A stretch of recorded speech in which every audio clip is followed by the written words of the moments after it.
on te fasse ressentir cette différence-là et les professeurs n'essayent pas de t'aider. Au contraire, ils font partie de ceux-là qui activent ça. On appelle chacun par son nom. Quand on arrive chez toi, le blanc va au tableau. À chaque fois que je sors, je mets un pied de chez moi. Je me fais attaquer, taquiner minimum 10 fois par jour. Minimum. Il faut avoir le cardio pour être albinos au Cameroun. On a mis la musique, tout était bien. Je suis venu derrière elle, j'ai voulu danser avec elle. La meuf a crié. Et le préjugé, c'est que les albinos ne doivent pas se mettre ensemble parce que ils pourraient faire des albinos. Comme si c'était un problème de faire des albinos. Là, je comprends pas.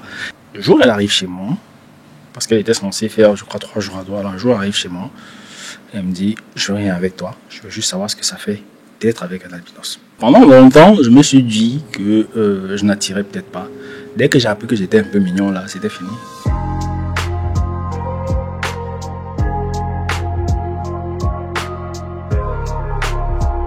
Bienvenue sur The Realness Podcast, votre safe space pour les trentenaires et plus. Ici, nous discutons de tous les sujets qui nous concernent et dont les autres ne veulent peut-être pas parler. Aujourd'hui, je reçois quelqu'un que j'aime beaucoup et que je suis particulièrement sur les réseaux sociaux. Lui, c'est William et je suis heureuse de le recevoir aujourd'hui. Bonjour William. Bonjour Inès. Comment je t'appelle? William, Solomon William, c'est comme tu veux. Solomon Bundy, l'ennemi de Boris Kilkan. Je ne connais pas ce monsieur. Comment tu vas? Ça va bien et toi-même? Je vais bien. Je suis grippée, mais je vais bien. Je suis contente que tu te retrouves dans notre canapé. Ah, ravi d'être là aussi. Qu'est-ce que tu as pensé quand je t'ai invité à venir discuter ici? Rien de particulier, c'est quand même toi. C'est vrai qu'on ne se connaît pas depuis si longtemps que ça, mais on a quand même cette petite... J'ose croire, hein, parce qu'il ne faut pas qu'ils disent que... Il faut pas que tu sois sens unique. Voilà, on a quand même cette petite affinité-là, donc je n'ai pas hésité. Alors, je t'ai dit que je voulais qu'on parle du fait d'être différent. C'est vraiment ça la thématique de l'épisode. Être différent de nos jours, qu'est-ce que c'est, comment on le vit? Est-ce que tu te considères comme étant différent par rapport à la société dans laquelle tu évolues? À partir d'un certain âge, j'ai commencé à le remarquer parce que plus jeune, je le remarquais pas tant que ça. Quand je dis tant que ça, c'est que à la maison et avec mes proches, les membres de ma famille, ils ne me le faisaient pas ressentir. C'est vraiment arrivé au lycée, au collège, quand j'entre en 6e, que cette différence-là a commencé à se faire ressentir, en fait. Donc, mais à part ça, qu'on ne se mente pas. Je le suis quand même. Je le suis et l'important, c'est de l'accepter et d'avancer avec. Comment est-ce qu'on t'a fait ressentir que tu étais différent quand tu arrives au collège, donc? Le blanc. Simple. Donc, tu sais qu'on t'appelle par ton nom. Quand tu es à l'école primaire, les enfants ont eu l'habitude de grandir avec toi. Donc, ils sont déjà habitués à te voir. Donc, ils n'ont pas ces réflexes-là. T'arrives dans une salle de classe, t'es le seul albinos. T'arrives dans un établissement, t'es le seul albinos. Forcément, il y a des regards un peu bizarres. Et les professeurs, eux-mêmes, ils n'y manquaient pas. Je leur en veux un peu parce que aujourd'hui, je suis qui je suis. J'ai un mental assez fort, même si parfois, il m'arrive de craquer, je suis un humain. Mais étant plus jeune, c'est quand même assez compliqué du fait que on te fasse ressentir cette différence-là et les professeurs n'essayent pas de t'aider. Au contraire, ils font partie de ceux-là qui activent ça. On appelle chacun par son nom. Quand on arrive chez toi, le blanc va au tableau. Donc c'est un peu embarrassant, mais bon, si j'ai envie de dire que c'est ça qui a forgé la personne que je suis aujourd'hui. Dans ta construction en tant que j'imagine au collège, on entre dans l'adolescence et en général, c'est une période qui peut être très critique, surtout pour la construction d'un jeune homme. Quand en plus tu te retrouves avec une maladie comme la tienne, mais tu considères que tu n'es pas malade. Oui. Il fallait que je précise ça au public. Tu demandes toujours, tu dis que tu n'es pas malade. Ouais, scientifiquement, c'est une maladie, c'est vrai. Ce serait un peu hypocrite de le nier. Mais moi, je considère que je suis pas malade parce que, à part le soleil, j'ai pas de véritable problème. J'ai pas d'allergie. Parce que pendant longtemps, on m'a dit que je peux pas manger ci et ça. Quand je suis arrivé à l'étranger en Inde, je devais pas manger épicé. En Inde, tout est épicé. Je mangeais épicé sans le savoir. Et j'ai jamais rien eu. Donc, tout ça pour dire que c'est une maladie scientifique, mais bon, je ne me considère pas vraiment comme malade. Disons-le aussi. Donc, on revient à l'adolescence. Le jeune William, quand ta puberté arrive, et il y a aussi la différence qu'on te fait remarqué, bien sûr. Comment tu as vécu cette période? Il faut déjà savoir que William, c'est quelqu'un d'extrêmement timide à la base. Je pense que l'albinisme a quand même joué. Parce que tu vois tes proches entre eux, pardon, si on peut le dire ainsi. J'aime pas cette impression, mais tu vois les gens entre eux et tu fais direct la différence quand tu arrives. Tu fais direct la différence quand tu arrives. Et même avec les filles, c'est forcément pas évident parce que chacun va aller vers les standards, entre guillemets, actuels. C'est-à-dire que tu ne vas pas sortir avec un albinos parce qu'il y a énormément de préjugés et on va se moquer de toi. Donc, du coup, pendant que mes proches, mes amis entraient dans pleine période d'adolescence, ils devenaient des adolescents, ben, moi, j'étais, on va dire, un peu bloqué. Un peu bloqué parce que, il y a certains sujets que tu ne peux pas aborder parce que tu ne maîtrises pas forcément. Truc bête, ma première copine, je l'ai eu il y a 20 ans. Donc, il y a à peine 10 ans. On est 32 aujourd'hui, donc, je rêvais beaucoup. Je rêvais énormément. Des choses que je ne pouvais pas forcément faire vu le contexte camerounais actuel. Parce que même si, contrairement à d'autres pays, les albinos sont plutôt bien traités au Cameroun, qu'on ne se mente pas. Il faut avoir le cardio, pour être albinos au Cameroun parce que, petite anecdote simple, à chaque fois que je sors de chez moi, à chaque fois que je sors, je mets un pied de chez moi, je me fais taquiner minimum 10 fois par jour. Minimum. Comment ça? Oh, le blanc, tu pars où? Le blanc, tu vois même. Le blanc, c'est comment? Le blanc, tu es beau, le blanc. Oh, tu fais même quoi? C'est entre chez vous. C'est des gens qui te connaissent pas. Entre les motos et des personnes un peu, le mot est peut-être fort, un peu ignorantes, qui se disent que c'est amusant de le faire, alors que ça l'est pas forcément. Quelqu'un comme moi, c'est vrai que comme je l'ai dit, il m'arrive de craquer, mais quelqu'un de plus jeune, ça te détruit carrément, ça te détruit. Les gens ne se rendent même pas compte. Ça les amuse, mais la personne qui subit ça ne l'amuse pas. Bon, moi, j'ai eu énormément de chance. Mon petit frère, parce qu'il faut savoir que nous sommes deux. Nous sommes deux enfants de mes parents, deux albinos. On a failli avoir une troisième, malheureusement, elle est décédée à la naissance, mais ça allait faire 3. Donc, on a énormément de chance parce que nos proches nous ont énormément couverts. C'est-à-dire que, et je remercie aussi le Seigneur parce que j'ai grandi dans un environnement où, quand j'écoute les témoignages d'autres personnes albinos, je me rends compte que j'ai échappé à plein de trucs. Ce que je vis là, c'est rien, en fait. Ce que je vis, ce que j'ai vécu, c'est rien du tout, en fait. Et dans l'adolescence, il était quand même assez, j'ai pas envie de dire facile, compliqué, mais c'était pas évident de se faire des amis.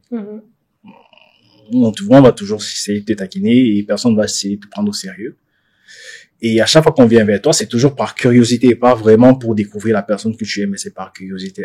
Ça fait quoi? Si je te touche, est-ce que je vais devenir comme toi? Si je te touche, est-ce que je vais rougir? Est-ce que tu bon, ce genre de choses. Donc c'est à peu près ça. Mais comme je l'ai dit, j'ai eu énormément de chance parce que des injustices, j'en ai pas trop subi. Dans ma jeunesse, vraiment, c'est plus en grandissant que les choses ont commencé à changer. On va y arriver plus tard avec l'avènement des réseaux sociaux, mais j'en ai pas trop subi. C'est-à-dire que j'ai même vécu à Marois pendant 3 ans. Une région où on ne trouve pas souvent beaucoup d'albinos, justement. Oui, ils sont rares. En 3 ans à Marois, j'en ai vu que 2. Hein. 2. Qui étaient originaires de... Une dame est originaire de là-bas, elle s'appelle Aïssatou. Il y avait elle et il y avait un autre petit garçon. On n'a vu que 2. Et dans mon établissement, j'étais carrément le seul. Donc, c'est pas évident. Les gens viennent vers toi par curiosité. À un moment, ça peut devenir frustrant parce que on ne cherche même pas à savoir qui t'es vraiment. Et on veut juste savoir si les préjugés sont vrais. On t'approche et même chose avec les filles, en fait. On va arriver aux filles, justement, parce que... Maintenant. Non, pas tout de suite. Calme-toi. Non. Donc, quand tu traverses l'adolescence, il y a justement la prise de conscience du fait que les gens te conçoivent comme quelqu'un de différent. Parce que tu expliques bien que jusqu'à l'adolescence, tu n'en avais pas encore conscience. Donc, quand tu traverses dans l'adolescence, j'imagine, tu obtiens ton bac. Jusque-là, tu n'as toujours pas les mêmes expériences que tes pairs. Effectivement. Comment tu te construis dans ce contexte-là? Si autour de toi, la plupart des gens, ils ont déjà vécu un certain nombre de choses, et toi, non. Je me construis un faux personnage, si on peut le dire ainsi. Ça veut dire que si les gens ne me remarquent que parce que je suis albinos, je cherche une autre façon de les faire s'intéresser à moi. Je deviens un peu agité. Je deviens un peu troubleur, même pas un peu, je deviens un grand troubleur à l'école.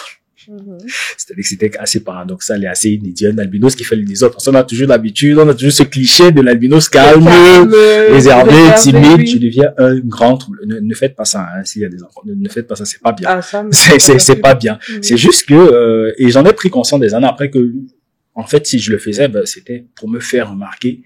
D'une autre façon, c'était juste pas pour qu'on dise, ok, voilà le plan. On dit que, ok, William, il est drôle, William, il est ceci. Donc, c'est comme ça que je me crée ce personnage-là. Et, disons, une sorte de carapace, même si on y arrive, même s'il y avait déjà les prémices de ça, elle va se renforcer après. Mais il y avait les prémices de ça, c'est-à-dire la carapace vient d'où? Vu que les gens s'attaquaient toujours à moi par rapport à ma couleur de peau, ma condition d'albinos, et ils trouvaient ça drôle, moi, je me suis dit, vu que vous avez une perception de l'albinos qui est un peu cliché selon vous, je vais partir à contre-pied de ça. Je vais vous prendre à contre-pied. Je vais partir à contre-courant. Je vais vous montrer une autre version de moi. Et c'est comme ça que je commence à devenir agressif. C'est-à-dire agressif avec les mots. Je peux pas bagarrer, mon frère, j'ai pas la force. Agressif avec les mots, c'est-à-dire si quelqu'un m'attaque, je le lave correctement avec la bouche. Ce qui n'est toujours pas la bonne solution, c'est clair.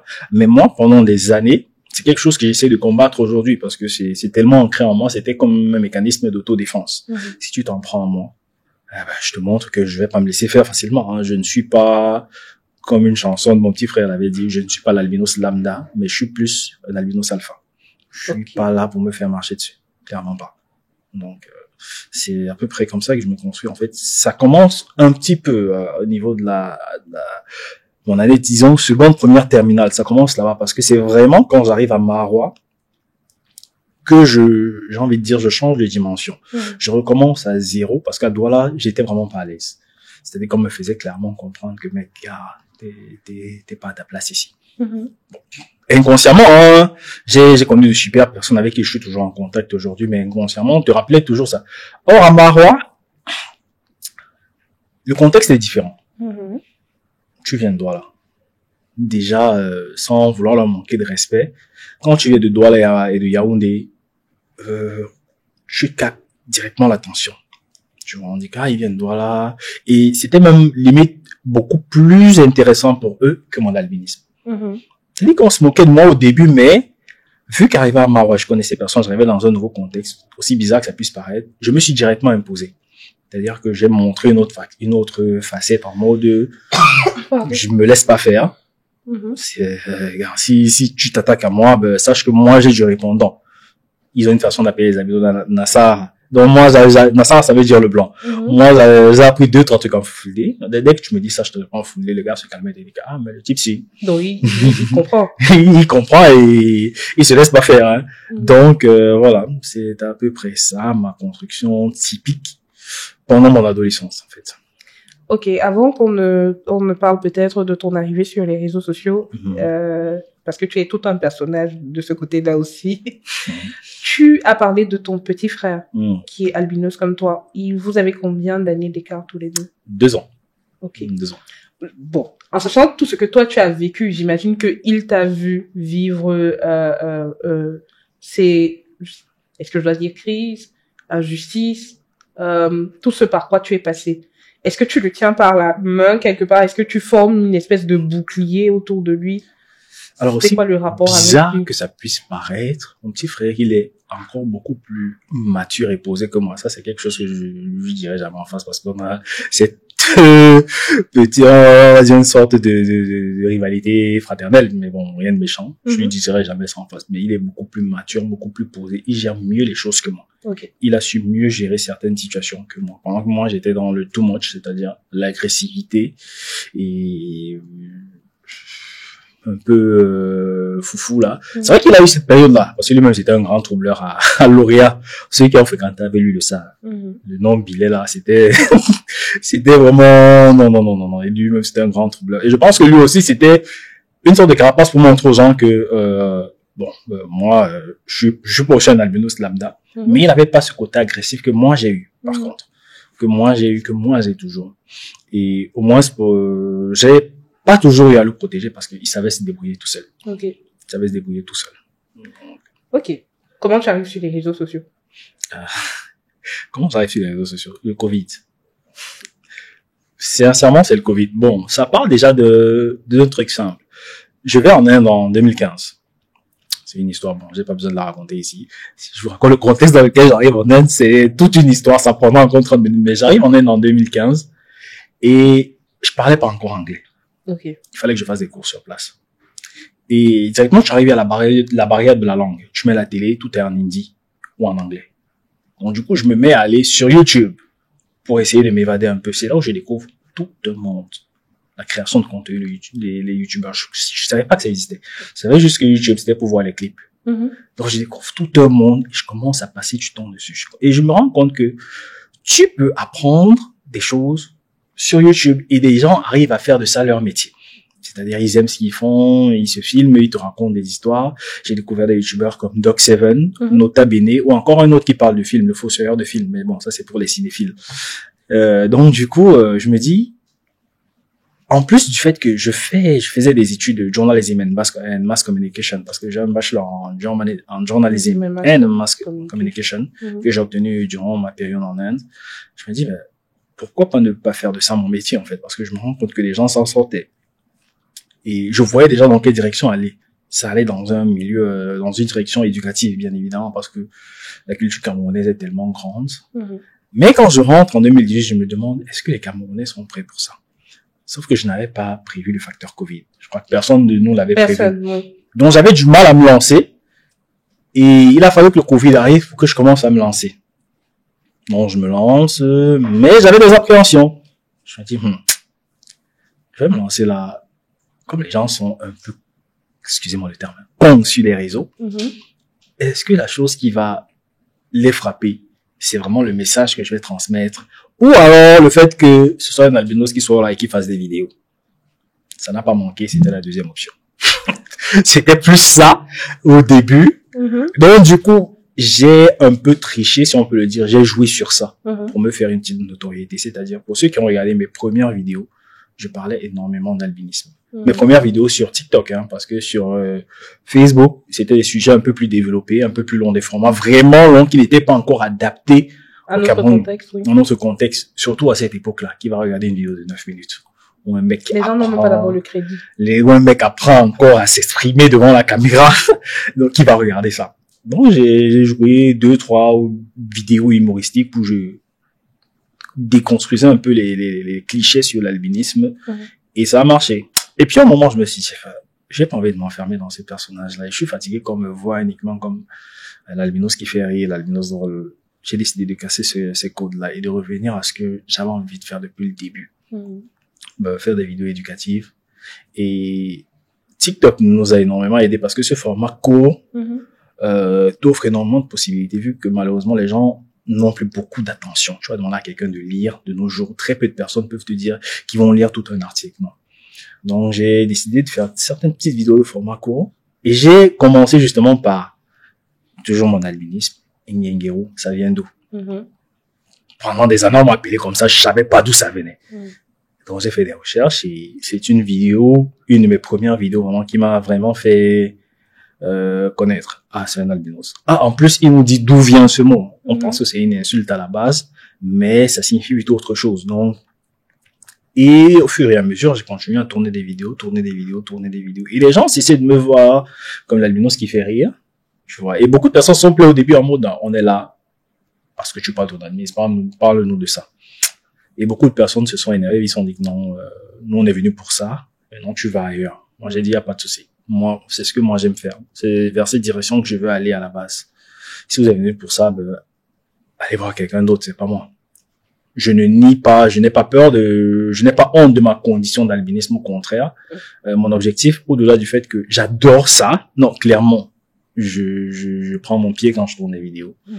Au-delà du fait, c'était pour montrer que les albinos ne sont pas comme on a l'habitude de dire les personnes handicapées. Regarde, je prends ma caméra, je me filme, je peux parler comme toi et moi, il y a rien de sorcier là-dedans, t'as pas à avoir honte. Et s'il y a des commentaires négatifs, évite-les. Concentre-toi sur le positif. C'est que moi, j'ai du mal à faire. Parce que dès qu'un commentaire m'attaque là, je suis toujours prêt à bondir, à répondre. Ce qui n'est pas bien parce que je réagis énormément avec émotion. J'ai du mal à me contrôler. Mais le plus important, c'est de se concentrer sur le positif. Vous verrez que 2-3 messages positifs peuvent changer votre journée. Oui. Clairement. Ok. Donc, aujourd'hui, on te connaît assez actif sur les réseaux sociaux. Déjà, ce n'est plus que TikTok, hein, sur X, anciennement, Twitter. Et très souvent, je t'ai vu prendre des positions, des postures assez harsh envers les gens, notamment sur X. Why? Comme je l'ai toujours dit, c'est souvent un mécanisme de défense. Okay. C'est souvent un mécanisme, c'est pas pour me victimiser ou quoi que ce soit, hein. C'est pas aussi pour justifier les conneries que je peux faire, parce que comme tout être humain, je pense faire des choses pour faire rire, alors que parfois je m'égare. C'est souvent important de le reconnaître. Bon, mais parfois, il y a des sujets. Je ne sais pas si on parle de la même chose, parce que quand tu dis des postures assez rares. Ouais, j'ai déjà vu dans des clashs sur X. Non, on en plein. Et tu sais quand même que Twitter, X, il y a un influenceur qui avait dit que c'est le réseau social du diable. C'est-à-dire que même le plat de coq peut bouffer une tontine. Tu as parfois l'impression que, et parfois je crée, c'est un peu lâche comme stratégie, mais je crée certaines polémiques pour prouver aux gens que, parfois je partage des trucs intéressants. Vous ne vous y intéressez pas. Mais quand je partage un truc qui vous choque plus ou moins, ou qui ne va pas dans votre sens, là, vous êtes les premiers à relayer. Mais c'est intéressant du point de vue de qui? De la personne qui lit ou bien de ton point de vue à... De mon point de vue à moi, et de la petite vision que je peux avoir. Vous voyez, j'estime que moi, quand je trouve un compte qui m'intéresse, je republie généralement. C'est-à-dire que je vois quelqu'un qui commence dans la création de contenu et si son contenu m'intéresse, je partage. Ouais, si je vois un sujet qui est développé sur Twitter, je partage. Et si il y a quelqu'un qui pose un débat, ouais, j'essaie de comprendre dans quel sens est-ce qu'il veut aller. J'essaie de discuter calmement, mais parfois même pas parfois, la plupart du temps sur X, on est plus dans la surenchère, on est plus dans comment est-ce que je vais le dire? On est plus dans le sensationnel en mode non, l'affaire mon ressenti si, comme celui-ci a dit ceci là, je ne suis pas d'accord, il faut que, comme j'ai une grande communauté, il faut que tout le monde voit ça. On se met donc à partager ça. Parfois pour rabaisser la personne qui a pris une posture qui ne nous plaît pas. Non. Sur les réseaux sociaux là, j'essaye de prendre un peu de distance parce qu'aujourd'hui, sans vouloir me vanter, j'ai de nouvelles responsabilités. Qui, en tant que père et en tant que chef d'entreprise, qui me pousse vraiment à maîtriser mes émotions et ma communication. Et parfois, mon franc-parler, parce que j'ai souvent pas de filtre, il me pose énormément, mais alors énormément de problèmes. Je ne peux qu'imaginer. Tu parles de franc-parler, notamment sur les réseaux sociaux. Il y a quelque chose qui m'a toujours amusé quand je te vois dans tes interactions avec les gens sur les réseaux sociaux. Et même quand on s'est retrouvés à un événement, tu tournes toujours en dérision le fait que les gens veuillent t'appeler le blanc, par exemple. Et tu vas prendre le plein pied et dire « Ah, vous êtes raciste. » vous faites ça, vous m'appelez comme ça parce que vous êtes des racistes. Ou alors, toi-même, tu dis de prime abord, oui, c'est le blanc qui a dit, allez, pourquoi tu le fais? Justement, pour sortir de cette case de victimisation là aussi, comme je l'ai dit. Parfois, malgré tous mes efforts, parfois je m'y retrouve, je tombe dans ce piège-là. Et surtout pour plutôt que de venir de manière agressive, ne m'appelez pas le blanc, non. Je lui amène le sujet d'une autre façon, pour montrer à la personne que bon, ça ne me dérange pas tant que ça. Bref, pour lui montrer que ça ne dérange pas, en fait, pour qu'elle se sente que je pensais la titiller avec ça, le titiller avec ça, mais au final j'y arrive pas, donc je vais arrêter. Je vais arrêter. Mes proches peuvent le faire parce que bon, j'estime qu'on a une certaine affinité. Tu as un certain Boris peut le faire. Boris peut le faire. Cédric peut le faire. Comme je ne lui conseille pas. Donc mes proches peuvent le faire et de temps en temps on en rigole. Mais toi tu me connais pas. De quel droit est-ce que tu te permets de lancer une telle blague là sur moi? Même si c'est une façon de t'introduire, c'est pas comme ça que ça marche en fait. Il faudrait que je te donne la permission. C'est bon, le parallèle n'est peut-être pas bien trouvé. C'est un peu comme si tu vois une femme enceinte en route et tu décides de mettre la main sur son ventre. De quel droit? T'es pas proche d'elle, elle n'a pas de l'autorisation. Pourquoi tu le fais? Parce qu'on a l'habitude, on pense souvent que ce qu'on ressent, ce qu'on pense, c'est le plus important. On oublie ce que pensent les autres. Comment est-ce que les autres peuvent prendre nos actions? Tu as parlé, on passe du coq à l'âne. Tu as parlé du fait que ta première copine, tu l'as eue à 20 ans. Comment tu as vécu l'expérience? Déjà, comment tu l'as abordée? Puisque tu nous as dit que pendant l'adolescence, tu étais très renfermé sur toi. Très petite anecdote bête. Au lycée de Joss en 2008, je crois que je faisais 4e, un truc comme ça. Il y avait une soirée gastronomique et il y avait une fille sur qui je flashais. Like, vraiment. Like, je me suis dit, ok, je crochais fort. Je me suis dit que, à la gastro, là, je vais tenter ma chance. À la gastro, c'est toujours là-bas que les couples se réunissaient. Donc, on va dans la salle de classe, on met la musique et on lance entre nous. Bon, du coup, on a mis la musique, tout était bien. Je suis venu derrière elle, j'ai voulu danser avec elle. Et la meuf a crié. Elle a eu peur. Elle a eu peur. Elle a fui. Like, vraiment. Elle ne connaissait pas. Elle me connaissait, mais c'est après elle avait jamais été proche. Ok. Elle a fui. Il y a, like, mince, le type s'est à côté de moi. Et aussi bizarre que ça puisse paraître. J'ai pas eu honte. Alors que je devrais, surtout à cette période-là. Ça m'a plutôt amusé. Mais j'imagine quelqu'un d'autre. J'imagine quelqu'un d'autre. Like, et tu réagis comment après? Tu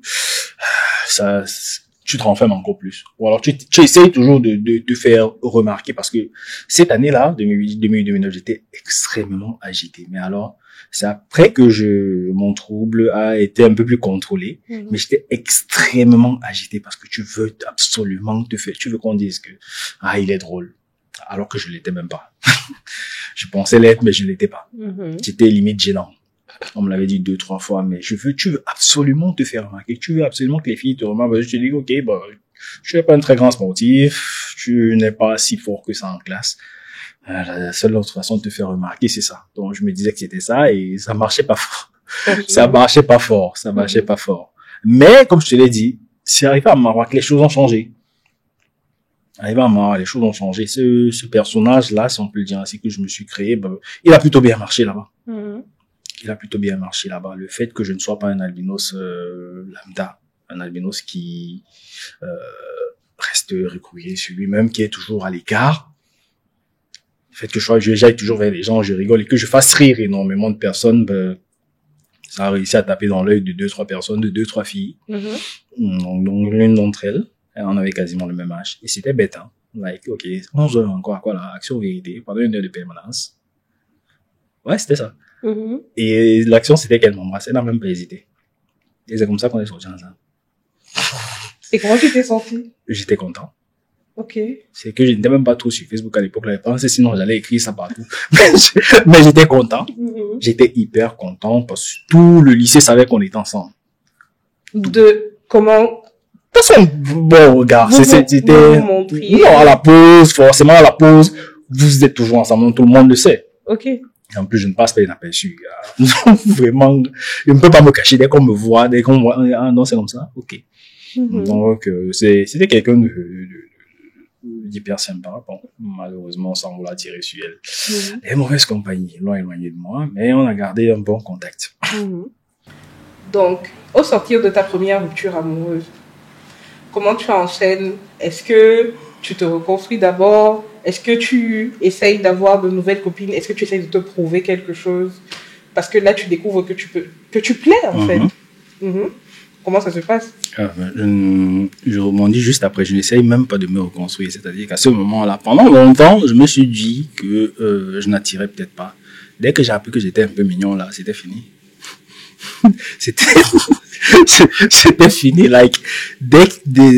Vraiment, je pense que j'ai pas envie de dire la pire version de moi, mais la version de moi, si peut-être éventuellement j'avais été noir. Avec vraiment le tombeur. Pas tombeur. Je suis entré dans une petite période de débauche là. Et très bien. petite, mais je suis tombé sur quelqu'un juste après, une fille. C'est-à-dire qu'elle était franchement plus éveillée que moi de loin. Quand je dis éveillée, j'espère que vous comprenez dans quel sens je veux. Je veux, mais bon. Ce n'est toujours pas avec elle que j'ai eu ma première expérience parce que ça s'est terminé assez rapidement. C'était une fille qui s'était quand même fait soulever par beaucoup de personnes dans cette vie. Soulever. Le terme est quand même... Je cherchais une autre façon de dire ça. J'avais pas envie de dire un terme. Elle avait de l'expérience. Oui, voilà, elle avait de l'expérience, énormément d'expérience, et très expérimentée, et elle n'a pas hésité à la partager avec beaucoup d'autres personnes. Voilà, c'est ça. Donc, ça me donne envie de rebondir sur une de tes vidéos les plus connues, où tu parles justement d'expérience avec des femmes qui viennent par curiosité pour tester ce que ça fait d'avoir des rapports sexuels avec un albinos. Pas seulement avoir des rapports, hein, juste de côtoyer un albinos, ça fait quoi de t'embrasser, ça fait quoi de manger avec toi, ça fait quoi de marcher avec toi. C'est vraiment, on appelle ça des sorties tests. Vraiment des sorties tests. En mode, moi, je ne sais pas pourquoi. Bon, je pense savoir un peu, mais comme je dis, ça ne m'a pas énervé tant que ça. C'est vous qui savez ce que vous cherchez, ne mettez pas seulement le cœur. Et là, la plupart du cas, elle finissait par mettre. Alors que, oui, c'est pas, je rigole, mais clairement, je le dis toujours, quelqu'un d'autre, quelqu'un peut facilement péter les plombs en apprenant ça, parce que j'en ai eu une fois. Je vais pas citer son nom, c'est 2020. On flirte ensemble. Le jour, elle arrive chez moi, parce qu'elle était censée faire, je crois, 3 jours à droite. Alors, un jour, elle arrive chez moi. Elle me dit, je veux rien avec toi. Je veux juste savoir ce que ça fait d'être avec un albinos. C'est-à-dire qu'on flirte ensemble depuis 3 semaines. Et tu me balances ça. Le jour où tu es chez moi, le jour où tu dors chez moi. Sur le coup, ça m'a fait bizarre, mais après, j'ai dit, on va bien voir.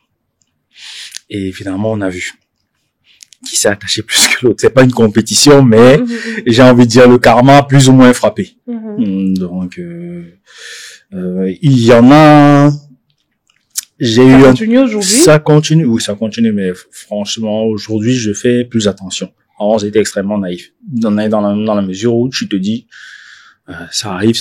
Si au-delà du fait qu'elle vienne tester, c'est aussi parce que je suis quand même, je suis pas laid, disons comme ça. Tu es intelligent, tu es cultivé. Je suis intelligent, j'ai cultivé au-delà de fait. Mais aujourd'hui, je fais quand même le tri. Parce que, à un moment donné, il faut savoir se poser. Ok, donc, sur quelle base sur quoi tu bases tes critères alors aujourd'hui? J'espère que je vais pas être trop dur, hein. Mes critères sont ça. Déjà, l'intelligence, la culture. Clairement, j'aimerais, honnêtement, c'est fatigant d'avoir un partenaire avec qui tu ne peux pas discuter de sujets vraiment intéressants. Donc, quand tu as quelqu'un avec qui tu peux entretenir des débats, vous pouvez discuter sur tel ou tel sujet, c'est le pied total. Non, c'est-à-dire la culture, l'intelligence, mais surtout comment est-ce que je vais monter ça? La tolérance? Non, tolérance, non. J'ai envie de dire quand quelqu'un, c'est la motivation. C'est-à-dire que quand elle sait que je vais pas rester les bras croisés, si mon homme, il va chercher son pain quotidien, je dois l'encourager. Okay. Je dois l'encourager. C'est pas juste que je suis une femme. Mon homme va travailler, il ramène ce qu'il a ramené et moi, je suis juste là pour profiter. Non. Tu dois être là, tu dois encourager ton homme. Tu dois être là pour lui comme il est là pour toi. C'est-à-dire que il faudrait bien que ces fruits-là, les fruits de cet effort-là, ce soient des efforts combinés. Un couple, c'est 2 personnes. Donc vraiment, si tu ne remplis pas ces cases-là, si tu n'arrives pas à me motiver, à me pousser à me surpasser, ben ça sert à rien. Ça veut dire que à part le désir charnel, tu ne m'apportes vraiment pas quelque chose, en fait. Il y a aussi la paix. Bon, je pense que ça, c'est pour tous les hommes. La paix. Les êtres humains en général. C'est pas que les hommes. Non, quand je dis homme, c'est avec grand H, mais bon, c'est okay. Les êtres humains, ça oui. va très bien, ça va. Mais tu n'as cité que des valeurs, tout ce qui a trait à tout sauf le physique. Est-ce que tu as des attraits physiques particuliers? Bien sûr. Ok, vas-y, dis-nous, partage. On assume. Oui, on assume. C'est juste qu'il faut pas que je dise encore des mots choquants ici, là. Parle. YouTube nous censure. Ok. Ouais, bon, déjà, j'aime les femmes bien en chair. Ok. Clairement. Clairement, j'aime les femmes bien en chair. Ça, c'est mon point faible là-bas. Je pense que c'est là-bas qu'avait fini tout mon héritage. Ok. Donc, c'est surtout ça. Soit noir ou, soit blanche ou, tant que tu es bien en chair, ça va, je prends. Est-ce que tu as déjà été en couple avec une personne albinos? Oui. Okay. Oui. Bon, c'est vrai que on s'est vu 1 ou 2 fois parce que c'était une relation à distance, mais bon, ça compte quand même. Ok. Est-ce que tu penses que à ce moment-là, tu te sens mieux compris, tu es plus ouvert? Alors, j'ai découvert quelque chose en étant en couple avec une fille albinos. Bon, je l'ai découvert avant même qu'on ne se mette en couple, elle et moi. Parce que je me suis rendu compte que nous, les garçons albinos même, on s'en sort mieux côté, relation amoureuse. Non. Côté, frustration, si on peut le dire ainsi, contrairement à les filles. Parce que, sans vouloir dénigrer qui que ce soit, mais les filles albinos, elles sont extrêmement, celles que j'ai connues, c'est mieux de pas généraliser. Celles que j'ai eu à côtoyer, elles sont extrêmement, la personne albinos déjà est frustrée vu le contexte, mais les femmes le sont encore plus. Parce que tu as dit tout à l'heure on a raconté mon anecdote que les filles venaient vers moi. Imagine alors comment c'est pour des filles. Oui. Donc ça, c'est effrayant et ça crée justement ce complexe-là. C'est même pas frustré, c'est complexé, voilà. Ce complexe-là. Et j'avais intégré un groupe d'albinos pour la première fois parce que pendant longtemps, par mon frère, je n'avais côtoyé aucune autre personne albinos. J'ai intégré un groupe en 2019 et la plupart des filles de ce groupe, elles n'avaient pas peur de dire que elles ne peuvent pas sortir avec un albinos parce qu'elles considèrent les albinos comme leurs frères. C'est-à-dire que pour moi, c'était, sans vouloir vous choquer, l'une des plus grosses bêtises que j'ai entendues parce que c'est comme si une fille noire dit que je ne peux pas sortir avec un noir parce que c'est comme mon frère. Et ça traduisait une certaine frustration. Elles sont extrêmement frustrées. La fille avec qui je suis sorti, justement, j'ai réussi à la sortir de cette case-là. C'était une des premières, une des ferventes de ce mouvement en mode, je ne peux pas. Un albinos, c'est mon frère. Je ne peux pas. Je ne sais pas si c'est par suivisme. Je pense. Ou c'est par rejet de sa propre personne, de sa oui, propre condition. aussi. Parce que encore, je veux pas généraliser, mais beaucoup de filles albinos, quand tu les vois, elles ne s'assument pas vraiment. Pourquoi je le dis? Parce que beaucoup veulent ressembler à des blanches plutôt que de s'assumer en tant qu'albinos. Beaucoup veulent plus ressembler à des blanches, à des femmes. C'est pour ça qu'au final, elles se disent, je peux pas sortir avec un albinos parce que c'est mon frère. Elles disent que non, c'est mon choix, c'est moi. Je leur dis, mais attendez. De l'autre côté, si les blancs disent, je ne peux pas sortir avec une noire, parce que vous allez mal le prendre. Donc, je trouvais ce raisonnement un peu bancal. Donc, personnellement, ça s'était bien passé. Et avec cette fille-là, on est en très bonne relation aujourd'hui, très bon terme aujourd'hui. C'est quelqu'un de très sympa. Très, très extrêmement sympa quand t'apprends à la connaître. Et je n'ai pas vu la différence entre sortir avec une fille albinos et sortir avec une fille noire. Clairement pas. D'après mon expérience. Aujourd'hui, est-ce que tu es en couple? Ça, c'est le piège. Ça, c'est les pires. Non, plus sérieusement, c'est compliqué. Ok. C'est compliqué, pourquoi? Parce que la relation est terminée, mais pas vraiment. Avec la personne s'est éloignée, mais elle s'est éloignée sans vraiment dire que c'était... Donc, tu ne sais pas. Tu ne sais pas si... Elle s'est éloignée pendant un moment, elle est revenue. Donc, tu ne sais pas si elle essaye de revenir. Tu ne sais pas si tu es en couple ou pas. Peut-être après la discussion qu'on aura, je le saurai. Ok. Vous avez un enfant? Non, c'était pas avec elle. Ah. Ok. C'était pas avec elle. C'était pas avec elle. Ferme le... Tu as un enfant? Oui, j'ai un enfant, un garçon. Ok. Un petit garçon. Qui a célébré son premier anniversaire. Son premier anniversaire tout récemment. Il n'est pas albinos? Non, pas du tout. Est-ce que quand tu attendais ton enfant, tu craignais quelque part qu'il vive la même chose que toi? Non. Il aurait été albino, ça n'aurait rien changé. Parce que je me suis rendu compte que beaucoup de personnes, surtout à travers mes vidéos, beaucoup de personnes ont énormément de préjugés. Et justement, toujours pour aller dans ce qu'on dit, le préjugé, c'est que les albinos ne doivent pas se mettre ensemble parce que ils pourraient faire des albinos. Comme si c'était un problème de faire des albinos. Là, je comprends pas. Il y a des gens qui se disent non, vous ne devez pas vous mettre ensemble parce que vous allez faire des enfants albinos. Mais ça fait quoi? C'est quelque chose que je comprends pas. C'est une honte d'être albino. C'est quoi? J'ai jamais compris ça, en fait. Non, beaucoup de personnes, je sais pas si c'est par ignorance ou, je sais pas, mais il aurait été albino, ça n'aurait rien changé. Mais moi, je l'ai toujours dit. Mes parents m'ont fourni, mon frère et moi, la meilleure éducation possible. Donc, je les remercie pour ça. Ils n'ont pas été parfaits parce que personne n'est parfait, clairement, mais ils m'ont fourni la meilleure éducation possible. Et les quelques conneries que j'ai eues, bon, il y en a quand même beaucoup. Il y en a quand même beaucoup. Et les conneries que j'ai pu faire, ce n'était pas de leur faute. Ils ont fait de leur mieux. C'est-à-dire que quand j'allais jouer au soleil, je rentrais tout rouge parce que je n'étais pas couvert, j'avais pas mis la crème solaire. C'était pas de leur faute. Ils ont toujours, même à cet âge-ci, ma mère me court derrière. Pour que tu appliques la crème solaire. Ne sors pas sans parapluie. Ne fais pas ceci. Elle est toujours derrière moi. Et honnêtement, je les remercie pour ça. Et pour mon fils, comme j'ai dit tout à l'heure, ils n'ont pas été parfaits parce qu'ils ne peuvent pas tout contrôler. Quand tu arrives à l'école, tu es un peu livré à toi-même. On aura beau te dire, fais l'effort d'être gentil, parfois, tu craques. Et moi, personnellement, j'essaierai d'inculquer les mêmes valeurs, même si c'est compliqué. Je vis malheureusement pas avec mon fils. J'essaierai d'inculquer les mêmes valeurs que mes parents m'ont transmises à mon fils.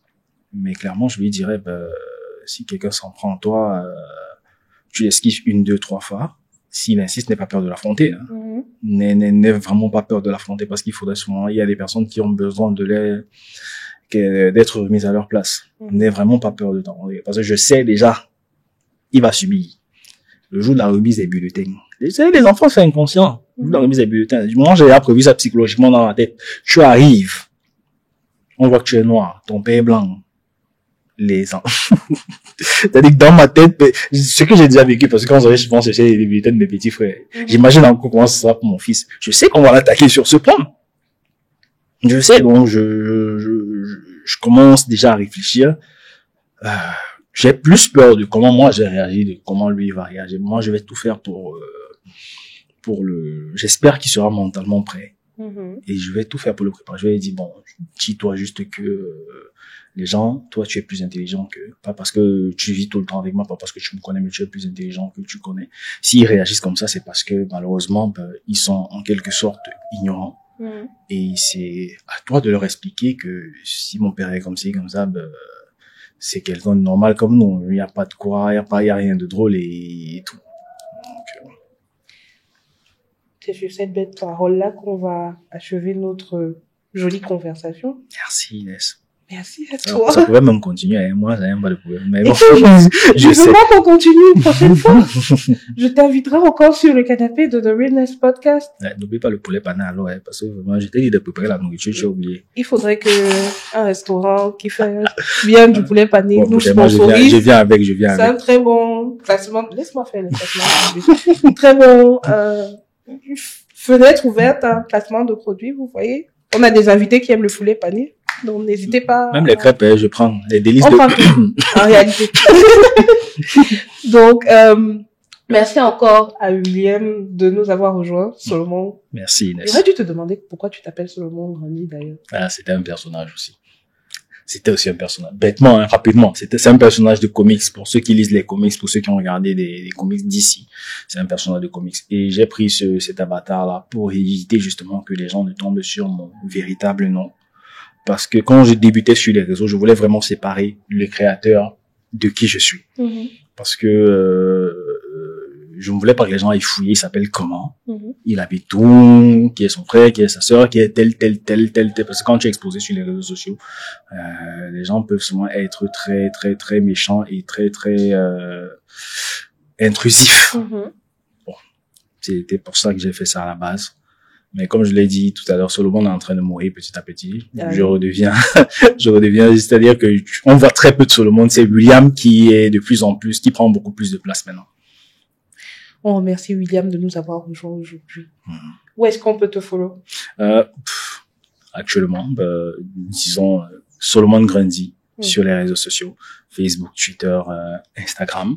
Ou alors, Facebook, Twitter, Instagram, TikTok. Solomon Grandi 237. Ou alors sur Abari Media, bien évidemment. Oui. Oui, sur Abari Media, où je suis l'un des chroniqueurs principaux. Vous pouvez aussi me rejoindre là-bas. Voilà. Vous savez déjà où nous rejoindre. Hein. N'hésitez pas à nous follow, à activer la cloche de notification, commenter, partager autour de vous, parler de Realness Podcast. Donnez-nous vos avis en utilisant le hashtag de Realness Podcast et rendez-vous la semaine prochaine pour un nouvel épisode. Bye bye. Ciao.